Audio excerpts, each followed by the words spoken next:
नमस्कार, मैं एकता और आप देख रहे हैं हंगामा टाइम्स न्यूज़। बड़े अरमानों से एक पिता अपनी बेटी की डोली विदा करता है, इस ख्वाहिश के साथ कि जहां भी वो जा रही है वो खुश रहे, परिवार उसका संपन्न रहे।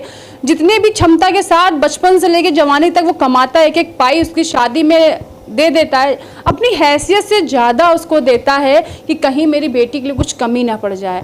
चाहे खाने से लेके बिस्तर, कपड़े, लित्ते और उसके ससुराल में जितनी भी ज़रूरत के सब देता है। कहीं ना कहीं वो अपने जीवन की वो पूंजी दे देता है जो आने वाले वक्त में, बुढ़ापे में उसको काम आएगी। लेकिन फिर भी कुछ ऐसे लोग होते हैं जितना भी दे दो उनके लिए वो पूरा नहीं होता है, जितना भी दे दो उसमें वो खुश नहीं रहते, उनको और चाहिए होता है। एक ऐसे पिता की कहानी आज हम लेके आए जिसने बड़े अरमानों से अपनी बेटी की डोली विदा की, खुशी के साथ कि जो जहाँ जा रही वो खुश रहे। लेकिन वो ऐसा कुछ हुआ नहीं। जो घटना घटी है वो आपको रूह तक को एकदम कपकपा के रख देगी कि आप भी सोचने लग जाओगे कि क्या अब हम अपनी बेटी की जो शादी कर रहे हो किस तरह से जांच पड़ताल कर लें। क्या सीबीआई उस परिवार के पीछे लगा दें कि हम ईडी लगवा दें, क्या लगवा दें कि हमें ये पता चल जाए, जिससे बड़ा जो लड़का है जो दिखने में एकदम सीधा साधा बैठा वो सच में सीधा है, क्या परिवार जो शरीफ दिख रहा है सच में शरीफ है। कि जब देखने जाओ सबको सही लगता है, लेकिन जो हकीकत कुछ समय के बाद खुल के आती है वो रोंगटे खड़े कर देने वाली है। आपका नाम क्या है? देव कुमार उपाध्याय। देव, आपकी बेटी के साथ जो घटना घटी हम चाहते दर्शकों को एक बार फिर से बताएं कि इन अरमानों के साथ अपनी बेटी की शादी की, उसके बाद क्या हुआ? हमारे लड़की का 10 बरस बैक शादी किया था। ज्योति नारायण आचार्य के पिता जदविंदर चतुर्वेदी उनके लड़के हैं, उनके साथ में शादी हुआ था। हमें प्रशासन से निवेदन है कि हमारी मुख्यमंत्री जी से कि हमें न्याय मिले। हमारे किसी तरह लड़की को वो लोग बांध छान करके हमारे पास लखनऊ भेज गए। हम चाहते हैं कि हमारे मुख्यमंत्री जी से और प्रशासन से हमारी गुहार लगा रहे हैं कि किसी तरह हमारी उचित से उचित कार्रवाई किया जाए और इस पर ज़्यादा से ज़्यादा प्रकाश डाला जाए। इसलिए कि मैं बहुत लाचार और बेबस एक व्यक्ति हूँ, एकदम साधारण। मैं सन्यासी जान करके मैं ज्योति नारायणाचार्य के लड़के से शादी किया था। मैं भारत के सन्यासी को मैं दाद देता हूँ कि क्या सन्यासी का परिवार ऐसा ही होता है? सन्यासी का परिवार ऐसा नहीं होना चाहिए। ये जान करके मैंने उसके परिवार में शादी किया था कि हमारे समधी जो हैं वो सन्यासी हैं। और सन्यासी का कर्तव्य क्या है? मैं सारे सन्यासी को एक बार हाथ जोड़ करके निवेदन करता हूं कि ऐसा सन्यासी, किस सन्यासी क्या कहा जाए, क्या आपका नाम लिया जाए, क्या इस पर दर्शाया जाए। मैं बड़ा आतुर के साथ हमें बड़ा दुख भरी से कहना पड़ता है कि सन्यासी, क्या सन्यासी जी लोग भी हमारे साथ इसमें दें और पूरा से पूरा सहयोग करें कि ऐसा सन्यासी का दबाव किसी तरह हमारा न्याय मिले। अच्छा, कौन सन्यासी है, कहाँ के रहने वाले, क्या करते के हैं? ज्योति नारायण आचार्य नाम है। नारायण आचार्य नाम है। आरा में इनका आश्रम है। आरा में इनका राधे कृष्ण नाम से एक मंदिर है, उसके ये महंत है।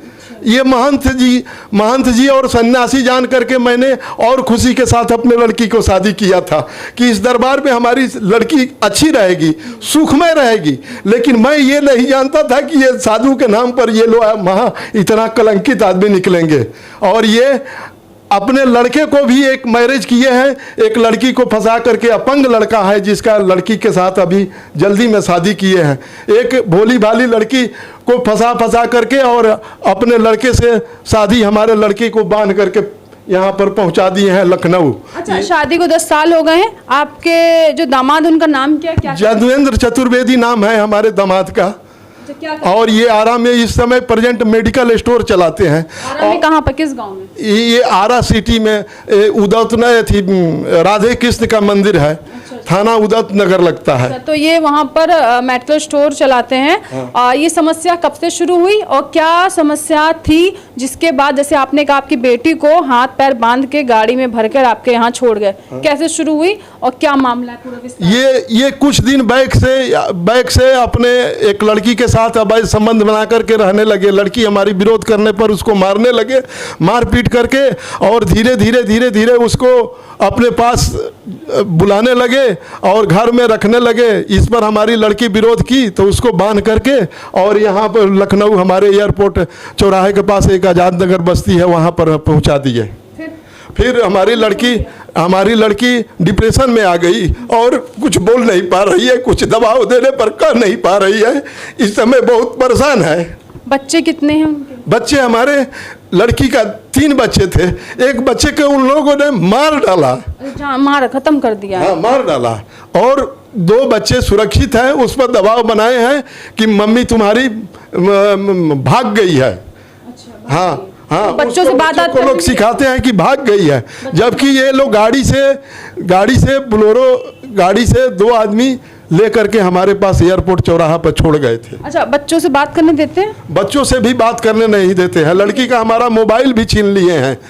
अच्छा, ये मामला कब का है? कितने साल हो गए हैं इस मामले को? मतलब बेटी को आपके घर छोड़ गए हैं और बच्चों को अपने पास रखे? ये नवंबर में छोड़ गए थे। अच्छा, 23 चल रहा है, 22 नवंबर तक छोड़ गए थे और अब 2023 चल रहा है। तो ये मामला अभी तक यही है कि अभी तक आपकी कार्रवाई कहाँ तक? आपने पुलिस प्रशासन में इसकी शिकायत करी? मैं उसी समय सरोनी नगर थाने में गया। वहाँ पर साहब ने बताया कि यहाँ से अच्छा रहेगा, आप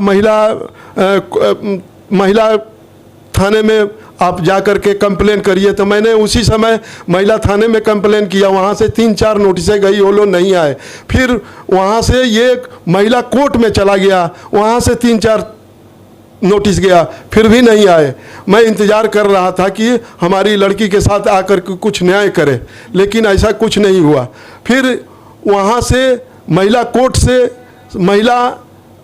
कोर्ट से नोटिस जो है, फिर आदेश मिला, यहाँ पर सरोनी नगर थाने में आ गया।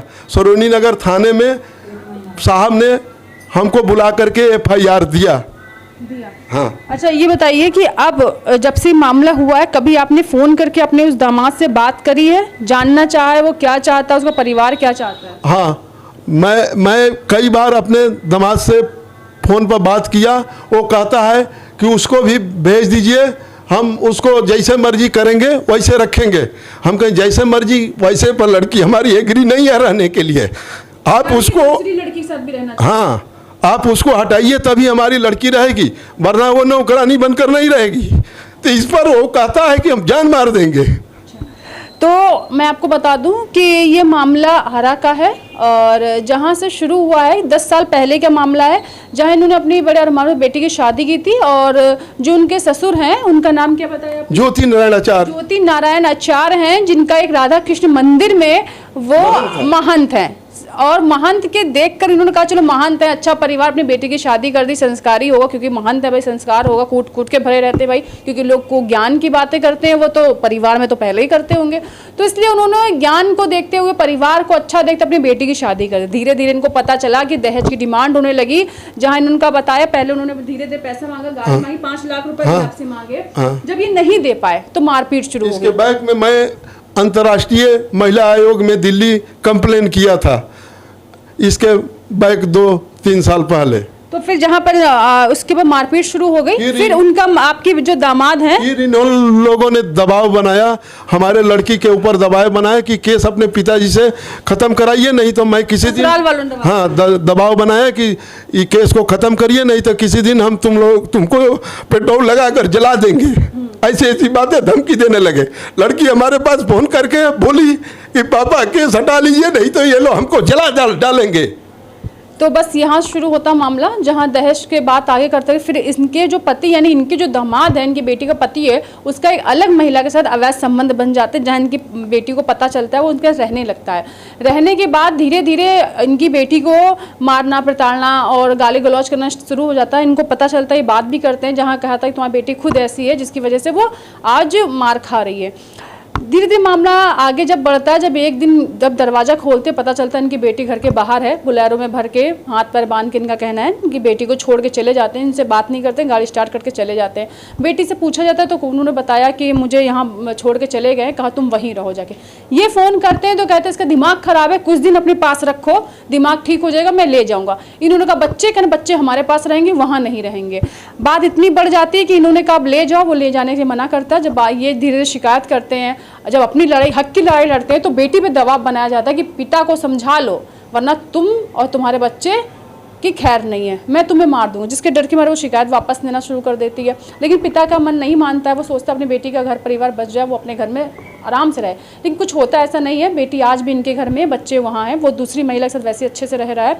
ये जब भी बात करते हैं इनके साथ गाली गलौज होती है। अभी न्याय के आस में दर बदर भटक रहे हैं कि मेरी बेटी को न्याय मिले, क्योंकि इन्होंने जिस चीज को देखकर एक अपनी बेटी की शादी वहाँ की है, उन्हें लगा कि संस्कारी है भाई, सन्यासी परिवार है, लेकिन उन्होंने सन्यासी होने के बावजूद जो आपके जो दामाद के पिता हैं, उनसे जब बात की आपने, जो आपने सन्यासी जिन्हें कह रहे हैं, तो उनका इस मैटर को लेके इस बारे में क्या कहना है? वो कैसे बात वो उनके पिताजी कहते हैं कि आओ तुम भी साथ में रहो, मैं तुमको रखूंगा, तुमको कोई परेशानी नहीं।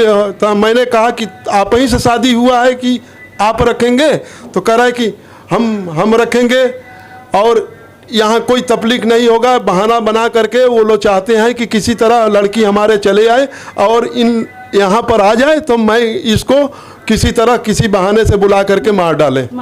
तो बस यही है, न्याय की गुहार, बच्ची को न्याय मिले, इनकी पत्नी को जो पत्नी है इनके दामाद को सजा मिले, और इनकी सास जो है वो भी, उनका क्या कहना है? वो अभी वो जो हमारे दामाद जी जदवेंद्र चतुर्वेदी के जो मदर हैं, वो मदर जी वो लड़के से मिली हुई है और वो भी नहीं चाहती है। वो पूरे ये 4-5 फैमिली मिल करके, ये उनके पिताजी, उनके भाई और उनकी मदर, हमारे दामाद जदवेंद्र जी के, ये सब आदमी मिले हुए हैं। और इन सब आदमी का एक ही आवाज़ है,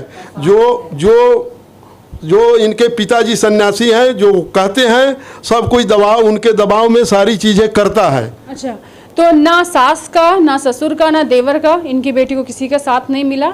आखिर में हार के वो आज अपने घर पे है, पिता न्याय के लिए भटक रहे हैं। इनका यही गुहार है कि बेटी को न्याय मिले, जो आरोपी उन्हें सजा मिली जाए, क्योंकि कहीं ना कहीं इनका ये कहना है, इनकी बड़ी जो नातिन थी, यानी कि इनकी बेटी जो बेटी थी, उसके जो किसी भी परिस्थिति में हत्या हो, इनका कहना है उसकी हत्या हुई है। वो कह रहे मौत है, पर इनका कहना वो हत्या हुई है उसकी। और 2 बच्चे जो उनके पास है, तो वो चाहते हैं कि वो भी, अगर मेरी बेटी यहाँ पर, बच्चों को देने में क्या तकलीफ है भाई। तो बस अपनी न्याय को लेकर दर-बदर भटक रहे हैं और यही आशा करते हैं जल्दी न्याय मिले। अगर आपके साथ ऐसी कोई घटना घटी है तो हमें बताना ना भूलें। अगर आपके साथ भी ऐसा कुछ हो रहा है तो हमें दिए हुए नंबर पर ज़रूर कॉल करें।